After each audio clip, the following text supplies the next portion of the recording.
friends and viewers, my name is Gurpreet Kaur. I am your IELTS trainer. How are you? I am extremely good and I think you're fine as well. Today I am going to talk regarding the reading section, that how you can complete the blanks in the reading test effectively and easily. ਜਿਵੇਂ ਇਹ ਵਾਲਾ ਆਪਣੇ ਕੋਲ ਹੈਗਾ ਆ, complete the notes below. Fill ups ਆ choose one word only. First of all ਇਹਨਾਂ ਨੇ ਕੀ ਆਪਾਂ ਨੂੰ ਇੰਸਟਰਕਸ਼ਨ ਦਿੱਤੀ ਆ, ਜਸਟ ਅ ਸਿੰਗਲ ਵਰਡ. ਜੇ ਆਪਾਂ ਇੱਥੇ ਸਿੰਗਲ ਵਰਡ ਤੋਂ 2 ਵਰਡਸ ਲਿਖਦੇ ਆ then our answer is going to be wrong. From the passage for each answer, write your answers in boxes 6 to 13 on your answer sheet. Comparison of aluminium screw caps and cork bottle stoppers. Compare ਕੀਤਾ aluminium screw caps ਅਤੇ cork ਦੀਆਂ bottles ਜਿਹੜੀਆਂ bottle stoppers ਜਿਹੜੇ ਕਿ ਲੱਕੜ ਵਾਲੇ type ਹੁੰਦੇ ਆ ਉਹਨਾਂ ਦਾ. ਫਸਟ ਆਫ ਆਲ ਇਹਨਾਂ ਨੇ ਕੀ ਕਿਹਾ, advantages of aluminium screw caps. ਹੁਣ ਆਪਾਂ ਪਹਿਲਾਂ ਲੋਕੇਟ ਕਰਾਂਗੇ ਵੀ ਇਹ ਕਿੱਥੇ ਦਿੱਤੀਆਂ ਹੋਈਆਂ. ਜਸਟ ਠੀਕ ਹੈ, ਇੱਥੇ ਰੀਸੈਂਟ ਈਅਰਸ ਦੇ ਵਿੱਚ ਇੱਥੋਂ ਗੱਲ ਸਟਾਰਟ ਕੀਤੀ ਇਹਨਾਂ ਨੇ ਐਲੂਮੀਨੀਅਮ ਦੀ, ਕਿਉਂਕਿ ਇਹ ਵਾਲੇ ਪੈਰਾਗ੍ਰਾਫ ਦੇ ਵਿੱਚ ਐਲੂਮੀਨੀਅਮ ਦੀ ਗੱਲ ਕੀਤੀ, ਐਲੂਮੀਨੀਅਮ ਸਕਰੂ ਕੈਪਸ. ਠੀਕ ਹੈ, ਹੁਣ ਆਪਾਂ ਦੇਖਦੇ ਹਾਂ ਕੀ ਕਹਿ ਰਹੇ ਹੋ. Question, do not affect the dash of the bottle contents. First of all ਜਿਹੜਾ ਕਿ ਆਪਣੇ ਕੋਲ ਆਰਟੀਕਲ ਲੱਗਾ ਆ ਜਾਂ ਜਿਹੜੀ ਵੀ ਕੋਈ ਹੈਲਪਿੰਗ ਵਰਬ ਲੱਗੀ ਆ ਜਾਂ ਕੋਈ ਪ੍ਰੈਪੋਜੀਸ਼ਨ ਲੱਗੀ ਆ, ਆਪਾਂ ਉਹਦੇ ਅਕੋਰਡਿੰਗ ਇਹਨੂੰ ਡਿਫਾਈਨ ਕਰਦੇ ਆ. ਜਿਵੇਂ ਦ ਆ, ਦ ਕੁਝ ਸਪੈਸੀਫਿਕ ਥਿੰਗ ਨਾਲ ਲੱਗਦਾ ਆ. ਆਰ ਮਤਲਬ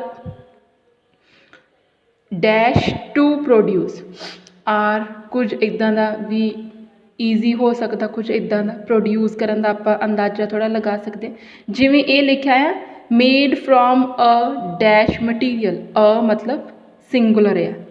ਠੀਕ ਹੈ, ਆਰ ਮਤਲਬ ਪਲੂਰਲ, ਕੁਝ ਗੱਲ ਕੀਤੀ ਜਾ ਸਕਦੀ ਆ. ਹੁਣ ਆਪਾਂ ਦੇਖਦੇ ਹਾਂ do not affect the dash of the bottle content. ਇੱਥੇ ਕਿੱਥੇ ਗੱਲ ਕਰ ਰਹੇ ਇਹਨਾਂ ਨੇ, ਇੱਥੋਂ ਸਟਾਰਟ ਕੀਤਾ. Recent years have seen the end of virtual monopoly of cork as a material for bottle stoppers due to concerns about the effect it may have on the contents of bottle.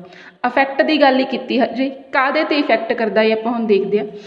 This is caused by a chemical compound called 2,4,6 trichloroanisole TCA, which forms through the interaction of plant phenols, chlorine and mold. The tiniest concentrations, as little as 3 or 4 parts to a trillion, can spoil the taste of product contained in the bottle. ਕੀ ਕਰ ਸਕਦਾ, taste ਨੂੰ ਖਰਾਬ ਕਰ ਸਕਦਾ.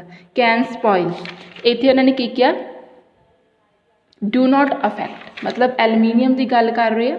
ਇਹ just ਉਹਨਾਂ ਨੇ Cork ਦੀ ਗੱਲ ਕੀਤੀ ਸੀ ਵੀ ਜਿਹੜੇ ਕੋਰਕ ਦੇ ਸਟੋਪਰਸ ਹੁੰਦੇ ਆ ਉਹ ਇੱਦਾਂ ਕਰਦੇ ਆ, ਮਤਲਬ ਕੰਪੈਰੀਜ਼ਨ ਹੀ ਕੀਤਾ ਉਹਨਾਂ ਨੇ.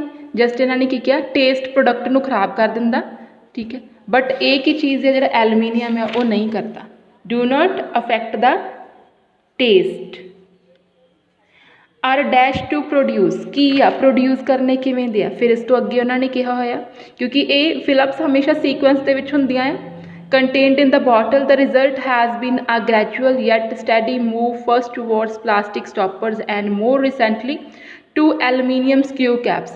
ਜਸਟ ਇਹਦੇ ਕਰਕੇ ਹੀ ਉਹਨਾਂ ਨੇ ਪਹਿਲਾਂ ਪਲਾਸਟਿਕ ਸਟੋਪਰ ਵੱਲ ਗਏ, ਫਿਰ ਹੁਣ ਐਲੂਮੀਨੀਅਮ ਸਕਰੂ ਕੈਪਸ ਵੱਲ ਜਾ ਰਹੇ ਆ. ਉਹ ਉੱਥੇ ਆ ਗਿਆ, ਮਤਲਬ ਉਹ ਟੇਸਟ ਨੂੰ ਖਰਾਬ ਨਹੀਂ ਕਰਦੇ. These substitutes ਜਿਹੜੇ ਇਹਦੇ ਅਲਟਰਨੇਟਿਵਸ ਆ are cheaper to manufacture. Manufacture is also a kind of production. Cheaper ਕੀ ਆ, ਆਰ ਚੀਪਰ ਆ.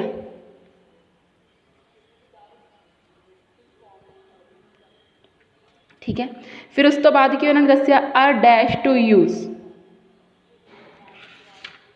ਹੁਣ ਆਪਾਂ ਅੱਗੇ ਦੇਖਦੇ ਹਾਂ. ਚੀਪਰ ਟੂ ਪ੍ਰੋਡਿਊਸ ਲਿਖਿਆ ਉਹਨਾਂ ਨੇ. In the case of screw caps more convenient for the user, ਮਤਲਬ ਕੀ ਹੈ, ਕਨਵੀਨੀਅੰਟ ਆ ਯੂਜ਼ ਕਰਨੇ, ਬਹੁਤ ਈਜ਼ੀ ਆ ਯੂਜ਼ ਕਰਨੇ, ਕਨਵੀਨੀਅੰਟ. ਇਹਦੇ ਵਿੱਚ ਆਪਾਂ ਨੇ ਹਮੇਸ਼ਾ ਸਪੈਲਿੰਗ ਮਿਸਟੇਕਸ ਦਾ ਵੀ ਦੇਖਣਾ ਹੁੰਦਾ. ਸਪੈਲਿੰਗ ਹਮੇਸ਼ਾ ਸਹੀ ਪਾਉਣੀ ਆ, ਕਿਉਂਕਿ ਜੇ ਆਪਾਂ ਰੀਡਿੰਗ ਦੇ ਵਿੱਚ ਸਪੈਲਿੰਗ ਦੇਖ ਕੇ ਵੀ ਗਲਤ ਕਰ ਰਹੇ ਹਾਂ then it is our fault. ਇਹ ਆਪਣੀ ਗਲਤੀ ਹੈ ਕਿ ਆਪਾਂ ਉਹ ਗਲਤ ਕਰ ਰਹੇ ਹਾਂ. Advantages of cork bottle stoppers. ਹੁਣ ਐਡਵਾਂਟੇਜ ਆਪਾਂ ਇਹ ਦੇਖਣੇ ਆ. Suit the dash of quality products, ਕਿਹੜੀ ਚੀਜ਼ ਨੂੰ ਸੂਟ ਕਰਦਾ ਹੈ, ਕਿਹਦੇ ਲਈ ਫਾਇਦੇਮੰਦ ਹੈ. ਦ classic cork stopper does have several advantages. However, firstly, its traditional image is more in keeping that of the type of high quality goods which it has long been associated. मतलब जिहड़ी image आ ਉਹਨੂੰ high quality goods ਦੀ image ਨੂੰ ਕੀ ਆ ਉਹਨੂੰ ਬਰਕਰਾਰ ਰੱਖਦਾ, ਉਹਨੂੰ ਸਹੀ ਤਰੀਕੇ ਨਾਲ ਰੱਖਦਾ ਕਿ ਇਹਦੇ ਨਾਲ ਇਹਨੂੰ ਪਹਿਲਾਂ ਤੋਂ ਹੀ ਐਸੋਸੀਏਟ ਮਤਲਬ ਪਹਿਲਾਂ ਤੋਂ ਹੀ ਆਪਾਂ ਜੋੜਦੇ ਪਏ ਕੀ ਆ suit the dash of quality product. Quality ਤੇ ਹੁਣ ਹਾਈ ਤੇ ਆਊਗਾ ਨਹੀਂ ਕਿਉਂਕਿ ਕੁਆਲਿਟੀ ਲਿਖ ਦਿੱਤਾ ਉਹਨਾਂ ਨੇ, ਸੂਟ ਦਾ ਡੈਸ਼ ਫਿਰ ਇਮੇਜ ਆਊਗਾ ਇੱਥੇ। ਮੇਡ ਫਰੋਮ ਆ ਡੈਸ਼ ਮਟੀਰੀਅਲ, ਕਿਹੜੇ ਮਟੀਰੀਅਲ ਤੋਂ ਬਣਾਇਆ ਗਿਆ ਹੁੰਦਾ, ਹੁਣ ਇਹਨਾਂ ਨੇ ਏ ਦਿੱਤਾ ਹੋਇਆ ਇੱਥੇ, ਆਪਾਂ ਇਹਨੂੰ ਵੀ ਯੂਜ਼ ਕਰ ਸਕਦੇ ਹਾਂ। ਅੱਗੇ ਆਪਾਂ ਦੇਖਦੇ ਹਾਂ secondly and very importantly cork is a sustainable product that can be recycled without difficulty। ਇਹ ਕੀ ਆ ਸਸਟੇਨੇਬਲ ਪ੍ਰੋਡਕਟ ਤੋਂ ਬਣਾਏਗਾ। ਸਸਟੇਨੇਬਲ ਮਤਲਬ ਜਿਹੜਾ ਕੀ ਆ ਬਹੁਤ ਜ਼ਿਆਦਾ ਡਿਊਰੇਸ਼ਨ ਹੁੰਦੀ ਹੈ, ਟਾਈਮ ਬਹੁਤ ਜ਼ਿਆਦਾ ਤੱਕ ਰਹਿੰਦਾ। cork is a sustainable, ਠੀਕ ਹੈ। ਕਿੱਥੋਂ ਸਸਟੇਨੇਬਲ ਪ੍ਰੋਡਕਟ ਤੋਂ ਬਣਾਇਆ ਗਿਆ। ਸਸਟੇਨੇਬਲ ਮਟੀਰੀਅਲ ਤੇ ਪ੍ਰੋਡਕਟ ਸੇਮ ਹੀ ਹੁੰਦਾ, ਆਪਾਂ ਨੂੰ ਪਤਾ ਹੀ ਹੈ।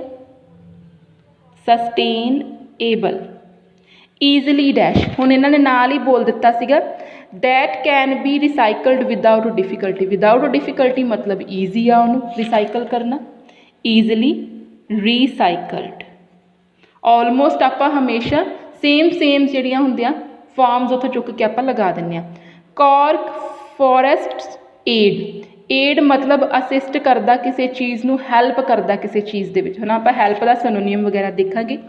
Moreover, cork forests are a resource which support local biodiversity। support मतलब ਇਹ ਵੀ aid ਆ, help ਕਰਦਾ local biodiversity mean मतलब ਜਿਹੜਾ differentiation ਆ ਉੱਥੇ ਉਹਨੂੰ। local ਤੇ ਹੁਣ ਆਪਾਂ ਲਿਖਾਂਗੇ ਨਹੀਂ ਕਿਉਂਕਿ we are going to write only one word, ਫਿਰ ਆਪਾਂ ਕੀ ਲਿਖਾਂਗੇ biodiversity।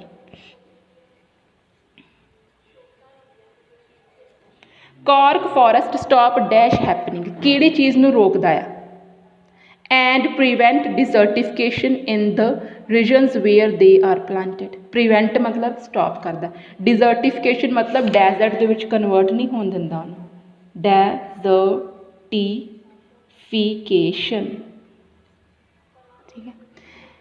ਅੱਜ ਦੀ ਵੀਡੀਓ ਦੇ ਵਿੱਚ ਤੁਸੀਂ ਕੀ ਦੇਖਿਆ ਵੀ ਆਪਾਂ ਜਿਹੜੀਆਂ ਫਿਲਿਪਸ ਆ ਮੈਂ ਉਹਨਾਂ ਨੂੰ ਕਿਵੇਂ ਆਨਸਰ ਕਰਦੀ ਹਾਂ, ਠੀਕ ਹੈ।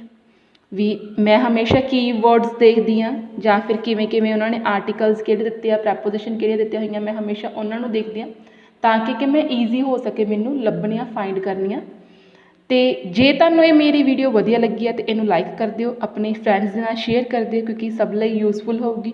ਕਿਵੇਂ ਉਹਨਾਂ ਨੇ ਫਿਲਿਪਸ ਨੂੰ ਕਿਵੇਂ ਆਪਾਂ ਆਨਸਰ ਕਰਦੇ ਹਾਂ ਉਹਦੇ ਅਕੋਰਡਿੰਗ। ਅਤੇ ਮੇਰੇ ਚੈਨਲ ਨੂੰ ਸਬਸਕ੍ਰਾਈਬ ਕਰ ਲਓ ਜੇ ਅਜੇ ਤੱਕ ਤੁਸੀਂ ਨਹੀਂ ਕੀਤਾ, ਨਾਲ ਦੀ ਨਾਲ ਬੈਲ ਆਈਕਨ ਨੂੰ ਪ੍ਰੈਸ ਕਰ ਲਓ ਤਾਂ ਕਿ ਜਦੋਂ ਵੀ ਮੈਂ ਕੋਈ ਨਵੀਂ ਵੀਡੀਓ ਅਪਲੋਡ ਕਰਾਂ ਤੁਹਾਨੂੰ ਨੋਟੀਫਿਕੇਸ਼ਨ ਮਿਲ ਜੇ। Thanks for giving me a precious time. Have a nice day guys.